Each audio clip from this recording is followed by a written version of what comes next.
আপনাকে hyper realism tattoo শিখতে হবে।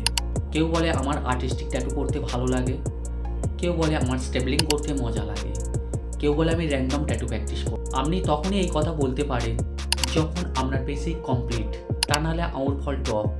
অ্যাট ফার্স্ট প্রতিটা স্টেপ ডেভেলপ করতে হবে।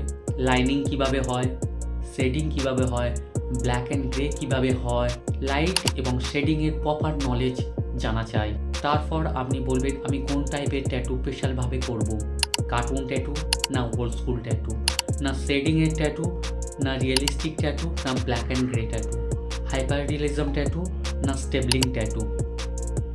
আপনার পছন্দের আর্ট মানে আপনি কোন টাইপের ট্যাটু করতে চান বা কোন টাইপের ট্যাটু আর্টিস্ট হতে চান। নানা কারণ হতে পারে। আমি চিন্তাভাবনা করেছি আর্টিস্টদের একটা ফ্রিডম চাই। আর্টিস্ট যদি মনে করে সে সেটা করতে পারে। আপনি যদি হবি মনে করেন কোনো কাজ করতে করতে তার সঙ্গে ট্যাটু আর্টিস্ট হতে চান, বা আপনি প্রফেশনাল ট্যাটু আর্টিস্ট হতে চান যাতে আপনাকে ফিউচারে ট্যাটু আর্টিস্ট নামে চেনে, তাহলে আমি যা বলছি আপনাকে সিরিয়াসভাবে নেওয়া উচিত। শুরুতে আপনার hyper realism, realistic, black and grey, old school, স্টেবলিং কোনো প্রয়োজনই। আপনার প্রথমে দরকার হলো কিভাবে লাইন হয়, একদম প্রপার নলেজ। আপনি যদি বেসিক না করে hyper realism, black and grey শুরু করেন তাহলে আপনি ভুল ডাইরেকশানে প্র্যাকটিস করছেন।